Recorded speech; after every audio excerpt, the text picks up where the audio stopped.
학교에서 또는 문화센터 등 여러 강단에서 클래식 음악을 해설하신 임정빈 선생님을 모시고 모차르트에 대한 여러 가지 이야기를 나눠보려고 찾아뵙습니다.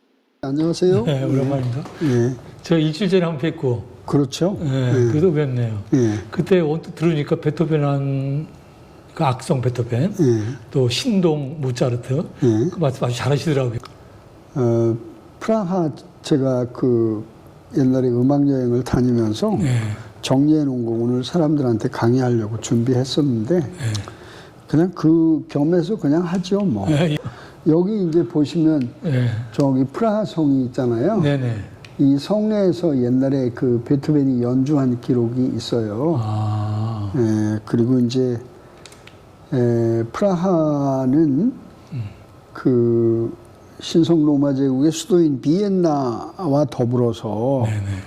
서양음악의 위대한 작곡가들이 머물고 연주하고 작곡했던 지역으로 유명하죠. 아, 이쪽이 메카 비슷하네. 그렇죠. 음악의 메카라고 해도 크게 틀린 말이 아니에요. 프라하가. 네네. 그러니까 사람들이 이제 비엔나만 생각하는데 물론 비엔나가 음악의 성지죠, 당연히. 근데 프라하도 비엔나 못지않게 유명한 작곡가들이 저기서 활동을 많이 했어요.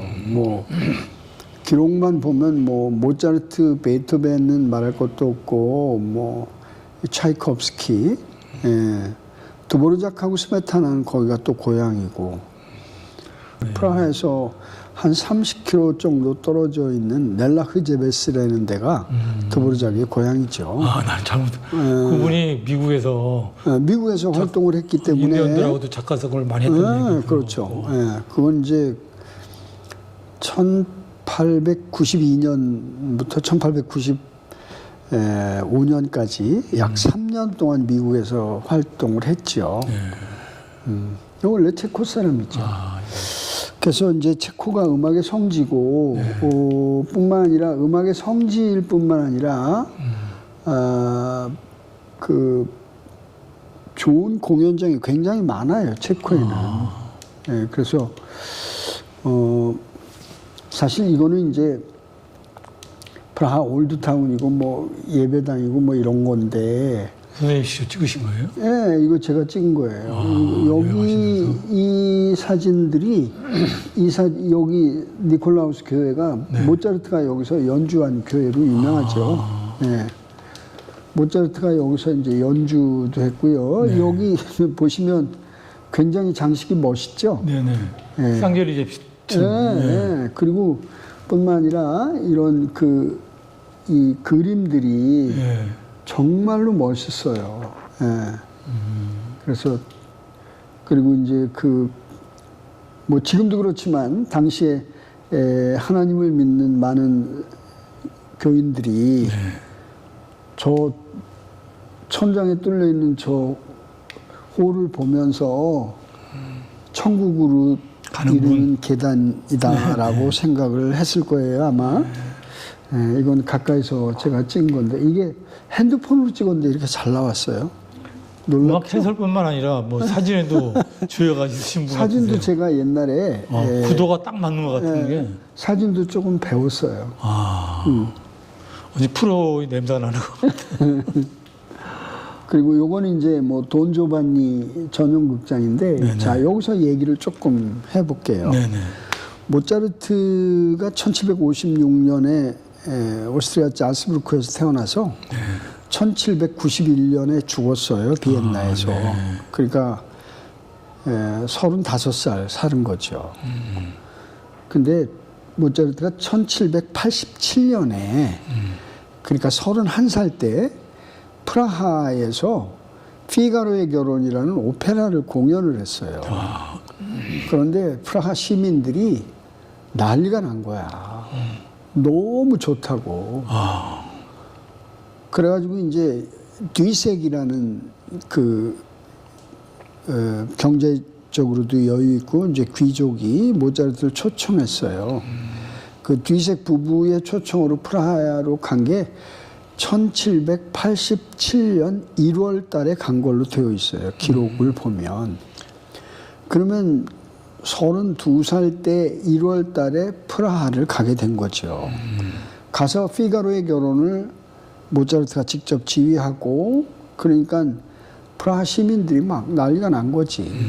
그래가지고 모차르트가 비엔나로 돌아가야 되는데 비엔나 가시지 말고 프라하에 조금 더 머무시라고 이렇게 하고, 그리고 이제 얼마나 큰 융숭한 대접을 했겠어요.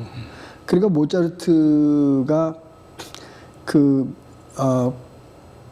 환대에 너무 고맙기도 하고 그래서 만든 곡이 뭐냐면 돈 조반니입니다. 오페라. 예, 그런데 돈 조반니는 희대의 그 바람둥이를 묘사한 거거든요. 돈왕 뭐 이렇게 바람둥이들이 돈자 성씨가 돈자가 많네. 돈왕 뭐 존조반 뭐. 그런데 이 돈 조반니를 만들어서 프라하에서 초연을 했어요. 그러니까 당시에 프라하는 합스부르크 제국의 지배를 받고 있었거든요. 그러니까 자기 나라의 정체성을 잃어버리고 합스부르크의 정치 제도에 속국이 된 상태였어요. 그럼에도 불구하고 프라하 시민들은 자기네 정체성을 잃지 않으려고 굉장히 노력을 했죠. 그런데 돈 조반니를 프라하에서 공연하니까 프라하 시민들의 자부심이 대단했어요. 그건 뭐냐면 비엔나에서 하지 않고 프라하에서 초연했다는 자부심이 프라하 시민들한테 있었죠. 근데 이유가 있었을까요? 비엔나에서 안 하고 프라하에서 안 하고. 네, 이 돈 조반니를 사실 비엔나에서 작곡을 하고 있었는데 작곡이 어느 정도 정리가 됐을 때 발표를 프라하에서 한 거죠. 어찌됐든 프라하의 국민극장에서 모차르트의 오페라 돈 조반니가 초연되니까 프라하 시민들은 자부심이 있었던 거예요.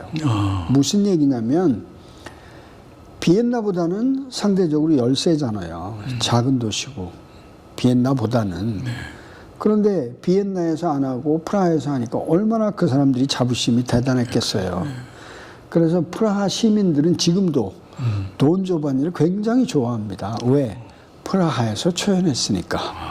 그런 자부심이 있어요. 그리고 오페라 돈 조반니가 이제 호세칸에 대한 이야기인데 저 오페라를 있잖아요. 1년 365일 공연하는 데가 있어요. 프라하에서. 물론 2년극입니다. 그러니까 이 돈 조반니 극장에서. 네, 지금 이게 이제 제가 돈 조반니 극장에 들어가서 찍은 거고요. 그리고 이게 이제 2년극을 하는 저게 2년극 하는 그 장면이거든요. 선생님께도 그 연극 할 때 가서 네, 365일 하니까 네네. 이게 이제 공연 무대가 열리기 전이고요. 네네. 무대 열리면 이렇게 2년극을 합니다. 이게 바로 돈 조반니 실황인 거죠. 그만큼 이 사람들은 돈 조반니를 좋아해요. 돈 조반니는 내용도 좋지만 프라하에서 초연했다는 자부심이 프라하 시민들한테 있는 거죠. 또 저 드라마가 아주 그 오페라가요. 오페라도 드라마거든요. 그래서 드라마 빼르 무지까 이렇게 얘기합니다. 무슨 소리냐? 드라마 빼르 무지까. 그 빼르 소리. 무지까. 그 말은 무슨 말이냐면 음악이 있는 드라마라는 이야기입니다. 따라서 오페라를 드라마라고 말해도 되는데 저 드라마가 참 의미가 많아요. 왜냐면 저게 1787년에 초연한 건데 저 오페라 하고 2년 뒤인 1789년에 31살 때. 네, 그렇죠. 프랑스에서 대혁명이 일어나요. 대혁명이 일어나고 사실 오늘날 우리가 누리고 있는 이러한 자유와 민주, 이른바 시민사회의 이러한 것들이 프랑스 대혁명 이후부터거든요. 프랑스 대혁명 이전에는 신분사회였기 때문에 사실은 신분에 의해서 뭐 여러 가지 제약받는 게 굉장히 많았잖아요. 그리고 감히 뭐 이 평민이 귀족을 능멸할 수가 없는 거거든요. 그 시대에는. 그런데 프랑스에서 혁명이 일어나기 2년 전인 1787년에 바로 이 오페라 돈 조반니에서 신분 사회를 혁파하는 듯한 그런 내용이 있어요. 그게 무슨 얘기냐면 평민인 레포넬로가 귀족인 돈 조반니를 골려먹기도 하고 돈 조반니가 귀족임에도 불구하고 레포넬로에게 하인인 레포넬로에게 자존심을 구기는 그런 부탁도 하게 되고 그런 게 있거든요.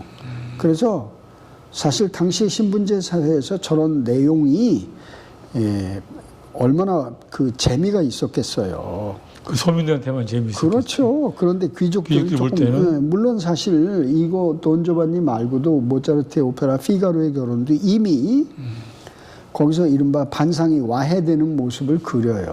거기서도. 피가로의 결혼에서도 사실은 신분제의 혁파를 예고하는 듯한 그런 내용이 모차르트의 오페라 속에 있어요. 근데 이제 이 돈 조반니에서는 더하죠.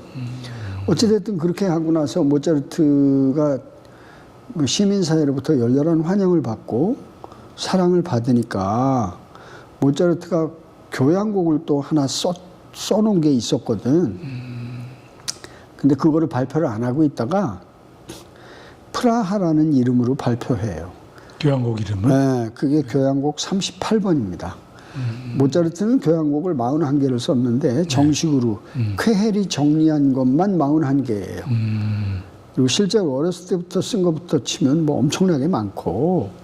그게 원래 그 천재후의 신재라고 그럴 정도로 그렇죠. 기가 막혔던데. 네, 그런데 교향곡 38번을 프라하라는 이름으로 발표해서 프라하 시민들이 모차르트에게 보낸 사랑과 환대에 답을 한 셈이죠. 스님께서 존 조반니 극장을 하시면서 모차르트가 굳이 비엔나에서 초연을 안 하고 프라하에 와서 존 극장에서 초연했다 그랬잖아요. 네. 그러면 그 프라하하고 모차르트하고 무슨 함수관계가 있는 것처럼 제가 들리는데 굳이 모차르트 얘기 좀 해주세요. 뭐 프라하에서 활동했던 얘기라든지 여러 가지 얘기. 모차르트가 아까 말씀드렸던 대로 피가로의 결혼이 대성공을 거두니까 프라하의 시민사회에서 모차르트를 열렬히 환영했고 프라하에 경제적으로 여유가 있는 그 그룹들이 모차르트를 프라하에서 더 있어라.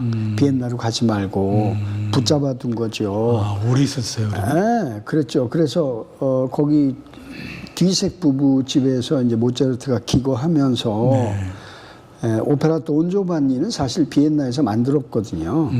그래서 이제 그거를 일부 정리해서 초연을 프라하에서 한 거예요. 그러니까 모차르트로서는 비엔나에서 해야 할 초연을 프라하에서 하게 된 거죠. 생각해 보세요. 서울에서 해야 되는데 대구나 부산쯤에서 했다고 생각해 보세요. 원래 저기 비엔나보다 프라하가 좀 작은 도시인데, 그죠? 네, 훨씬 작죠. 그 비엔나는 신성 로마 제국의 수도고 심장부인데, 그렇죠. 그리고 모차르트가 활동했던 근거지인데 거기서 한참 떨어져 있는 프라하에서 하게 된 이유가 프라하 시민사회가 그만큼 모차르트를 열렬히 환영했기 때문이죠.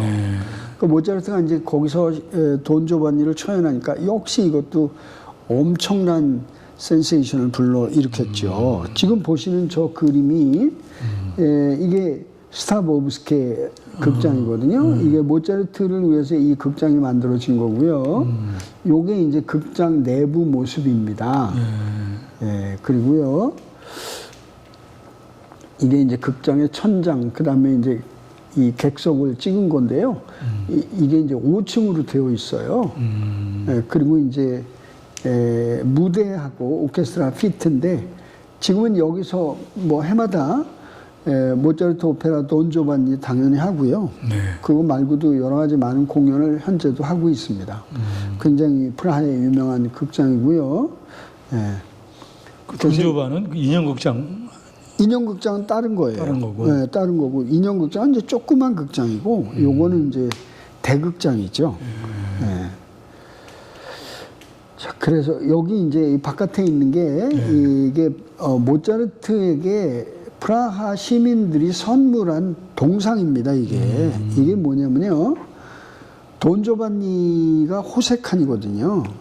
여자를 너무 많이 밝히고 그래서 나중에 지옥으로 끌려가요.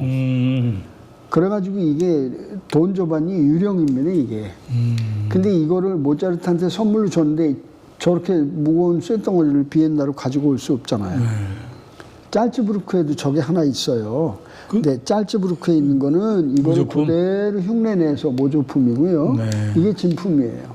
이게 프라하에 지금 있습니다. 이게. 스타보브스케 그 외부에. 자, 그런데 네네. 모차르트 사진 나왔네요. 네, 모차르트 여기 보시면 1756년에 1791년까지 35살 살았는데 여기 있는 이 까만 이게 모차르트의 친필 사인입니다. 아, 그래요? 예, 이거 저 M에 오자가 빠진 것 같아요. 볼프강 아마데우스 모차르트입니다. 이게 모차르트 자신이 사인한 그 친필 사인이고요. 그 이제 제가 그 오늘 들려드리려고 하는 게 모차르트 교향곡 38번 프라하거든요. 아까도 말씀드렸지만 프라하 시민들의 열렬한 환영과 그 사랑에 대한 보답으로 교향곡 38번을 프라하라는 이름으로 발표했어요. 41번, 아니 41번. 41개의 교향곡 중에서 38번째 교향곡을. 예, 그런데 이것도요, 모차르트가 사실 미리 작곡을 해 놨는데, 이것도 프라하 시민들의 열렬한 그 사랑과 환대에 보답하는 마음으로 교향곡의 제목을 프라하라고 붙였어요, 모차르트가. 그래가지고, 발표했는데, 여기 보세요. 여기 보면 1786년 12월 6일로 기록되어 있잖아요. 모차르트가 프라하에 간 거는 1787년에 간 것이기 때문에 프라하에 가기 전에 이미 이 교향곡이 완성되었던 거지요. 그런데 프라하 시민들의 환대에 그 고마워서 프라하라는 이름으로 발표를 한 거고요.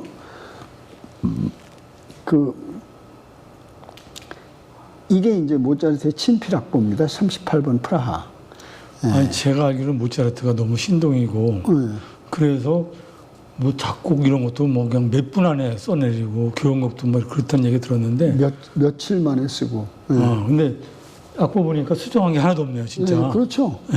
이게 폴란드의 그 크라쿠프 야기에른 도서관에 있는 친필 악보입니다. 여기 보시면 맨 위에 여기 아다지오라고 되어 있죠. 이게 이제 도입부거든요. 보시는 대로 여기 수정한 게 없어요. 수정이 하나도 없네요. 모차르트는 그냥 천재가 아니에요. 그 보통 우리가 이제 머리 좋은 사람 천재라고 그러잖아.